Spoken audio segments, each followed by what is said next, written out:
At Workshop 2015, one of the great things about this convention is we try to bring the best information we can to school board members, school administrators, and one of those sources of information is the Department of Education.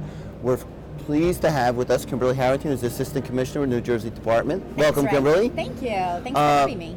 One of the things that you're talking about is standards and the Common Core, or the review of the standards. Just talk very briefly what you're working on right now. We were asked to review the standards, and so we are reviewing the English Language Arts and Mathematics standards, and we are about 4 months into the process. We'll be wrapping it up in the beginning of December, and through the course of the months we have committees who've been working on the standards, but the really exciting part has been that while the committees are working on the review of the standards, we've been out with the public, and so that's been a really exciting component of our standards review. We have had listening tours, we've had focus groups, we had an online survey. I've been speaking to your school board members and really enjoying all the conversations and hearing the different voices around us in support and also with concern for some of our standards. And you're doing 2 presentations at the convention I have today. 2 presentations. I have one today and one tomorrow. I'll be presenting with Dr. Barry Ehrlichson, who is the Assistant Commissioner for Assessment. A lot of parents have questions about standards. Just for our parents out there, why do we have standards?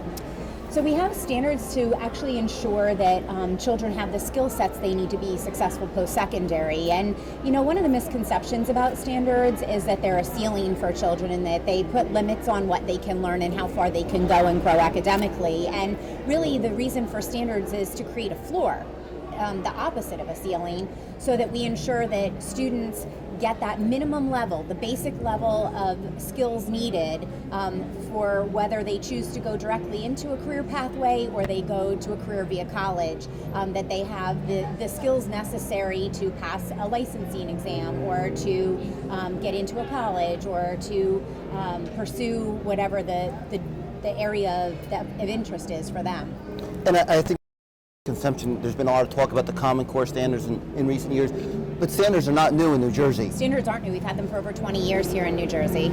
And we have always had, at least from my research, one of the highest standards among any of the states in the nation. We have. We've always had. New Jersey's always been known for its high standards that are benchmarked against other state standards as well as global standards prior to having the Common Core state standards. All right.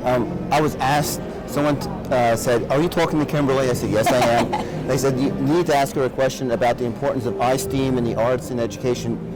Absolutely. And how passionate you feel about that. I do. I feel really passionate about it. In fact, I just spoke at the state board retreat last week and shared that, you know, I think it's really important that we stop saying STEM/STEAM and that we really talk about STEAM, because the A, it stands for something. It stands for the arts.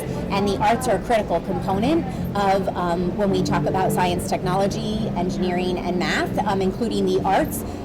For lots of reasons, but math and science especially are a huge part of the arts. They're integrated all the time together. And I think the other important thing to remember about the arts being part of the STEAM initiative is that we have a lot of students who are either intimidated or fearful to come to the subjects of math and science sometimes. And the arts are a way to bring other students in, and to help them see the importance for higher level math and science courses, not just if you're pursuing an engineering degree, but maybe you want to be a dancer or an artist, or you know, to pursue one of the arts careers, you need to have those courses. So. Okay, I'd like to thank you, Kimberley. Thank you. I'd like to thank Kimberley Harrington for joining us here at Workshop 2015.